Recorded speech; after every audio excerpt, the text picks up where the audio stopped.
You know, it's funny, a lot of people will give LMGs a lot of crap for their slow movement, slow reloads, and stuff like that, but people still love the Stoner. I want to talk about my Stoner build that I run more often than not, and this thing absolutely shreds. But before we get into that, notice that most of you guys aren't subscribed, so go ahead and hit that button real quick before we get into this video. And while you're down there, go ahead and comment down below and let me know what your favorite gun in Warzone is right now. Alright guys, let's jump into this. So the Stoner is a gun that came in during the Cold War, of course, launch with that game. And with it, it brought the Cav Lancer barrels. And the Stoner is probably the prime example of Cav Lancer barrel guns. And that said, we're going to try and take that a little bit differently. We're going to try to use this gun in an up-close way as you would use like a M4A1 or an AMAX or something like that. Basically, an inside of 60-meter gun that has good movement speed. So looking at this chart here, we're going to notice a few things. So we're going to see that the Stoner has a decent base bullet velocity at 600, shoots 719 rounds per minute. 400 millisecond ADS time, sprint to fire is basically what everyone else is. The movement is about middle of the pack. ADS movement is about middle of the pack. The hip fire is actually really good. And the reload speed is abysmal, but I'm going to show you a trick on how to fix that in 1 second. So for those of you that are using auto sprint or auto attack sprint, this will actually help you out a lot.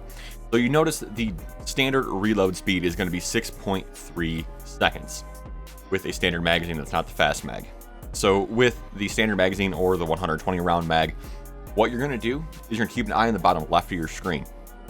Once that hits the 120 or 75, hit your sprint and cancel that animation. If you let the animation run, it's going to be another like full second, maybe second and a quarter. That's a long time to wait for an animation to finish when you could be fighting. But I've been fairly impressed with the Stoner at a distance and up close. Really, the gun is phenomenal no matter what way you set it up. But if you're more interested in the traditional Stoner setup that most guys run, this is what it is. So basically, you're going to run a Cav Lancer, the Axial Arms 3 times, and use the reticle that I use if possible. The precision, I believe, is what it is. Set that up with the agency suppressor, run the field agent grip, and hit your shots at a distance. If you're more interested in hitting targets up close, what you're going to do is run the Raider stock, the Airborne elastic wrap, run the sound moderator, not the agency suppressor, run a task force barrel, and finally we're going to run the Infiltrator Grip because that adds 5% to our movement speed for this gun, and that goes a long way. But as you can see, the recoil patterns aren't entirely different, so if you're using this in a way that you know you're only going to use it for enemy soldiers, run the task force. If you want to try to give your squad some support against vehicles, run the Cav barrel. The bullet velocity difference is significant, and that's almost 300 or over 300 meters per second. So the laser distance is going to be a little bit different. However, if you're shooting big targets like vehicles, the bullet velocity really isn't as big of a deal. So there is that to consider. But I've got a basically full round of plunder for you guys to check out of me running this gun and the next gun, which I'll be showcasing, which is the LC10.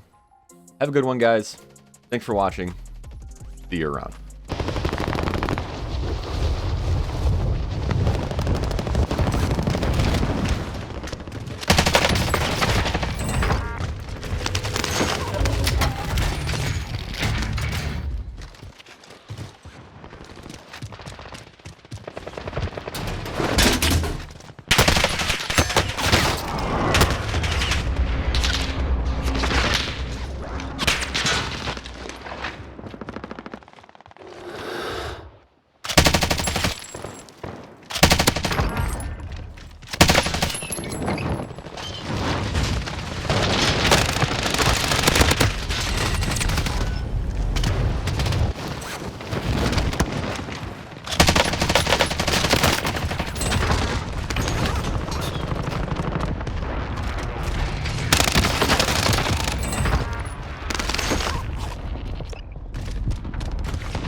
Oh, you just